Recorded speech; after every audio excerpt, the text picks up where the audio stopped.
and welcome to Asana Academy. I'm Meghan Hargrave. Today I thought we'd talk about a little post-skiing remedy. I took some time this past weekend to head up to the mountains in West Virginia for some good powder action, a little bit of snow skiing downhill. And so I thought we'd work through some of the counterbalances for skiing activity. The hips tend to get really tight during skiing, the quads are quite loaded, and the calves can feel quite a bit strained. So we'll focus on 3 simple moves today to help open up the hips, the quads, and the calves. Whether you're a skier or not, perhaps you're a runner, you're a cross trainer, you spend time at the gym, these movements are really applicable for anybody who's very active in the lower body, or even sedentary. Sitting for long periods of time causes tightness in hips and quads, and certain shoes can cause our calves to be tight. So you may find these to be nice little releases. It's a quite snowy and cold day out in the Northeast here today, snowy and icy, so we'll keep it down a little bit of a notch today and engage in a little bit more of a gentle practice. So let's go ahead and get started. On your mat, I'm going to ask you to bring one shin parallel to the side of the mat, the other shin parallel to the top of the mat. So your shins are at a 90-degree angle. One shin at that top of the mat and the other shin perpendicular to the side of the mat, or parallel to the side of the mat. The foot can be wherever it's most comfortable. For some people turn down, some people out to the side. And I'm simply going to ask you to first just take your hand underneath that lifted glute and see if you can feel the distance between the bottom of the hip and the top of the mat. For me today, ask yourself whether it's maybe a magazine distance, a nice novel, or an Encyclopedia Britannica. Today, I think I probably qualify as like a Dostoevsky type novel.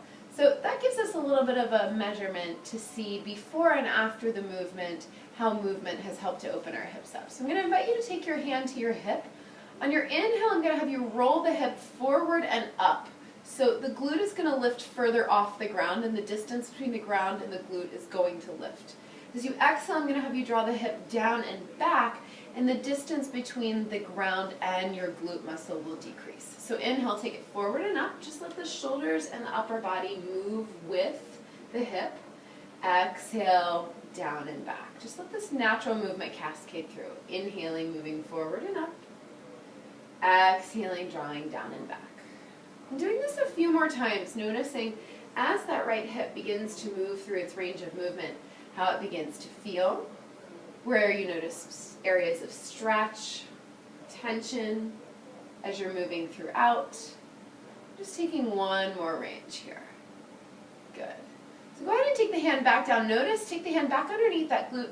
Notice if the distance between the bottom of the glute and the ground has changed. Mine has. I've gone from a Dostoevsky novel probably to a nice thick magazine. So we're going to continue with this idea. We'll keep rolling through the hip, but we're going to add on some movement in the side body to help continue to release parts of that outside hip. So as you inhale, take that arm behind you. As you exhale, close the body, reach the arm around, roll the hip forward and up. Inhale, draw the hip down and back, reaching behind you. Exhale, roll it around, taking it forward and up. Good, one more inhale, take it down and back. Good, exhale, take it forward and up. Good, on your inhale, come back to center. See if you can take the hand back underneath the hip. Notice if the distance has changed even a little bit more. So go ahead and now turn that foot down towards the mat. Top shoelace side of the foot pointing down onto the mat, toes down.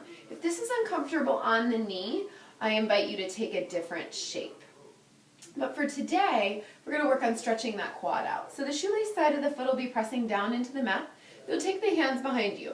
Stage 1, fingertips come to the mat. Shoulder blades squeeze together, heart lifts. Stage 2 may be coming onto the palms. Shoulder blades again squeeze together, heart lifts.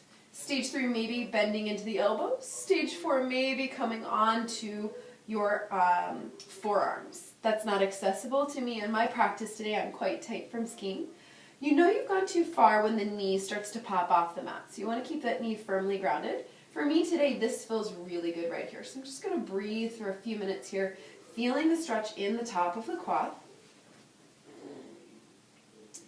Inhaling and exhaling.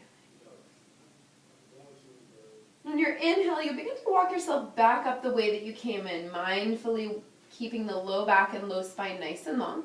Walk the hands in front of you, plant the palms, push into that right shin and swing the legs around, coming to your table pose.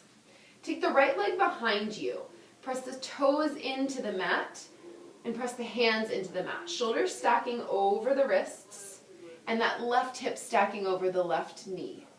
The back heel is over the back toes, and I'd like you to push the top of the mat away from you, leaning into that back heel, stretching out the back of the calf.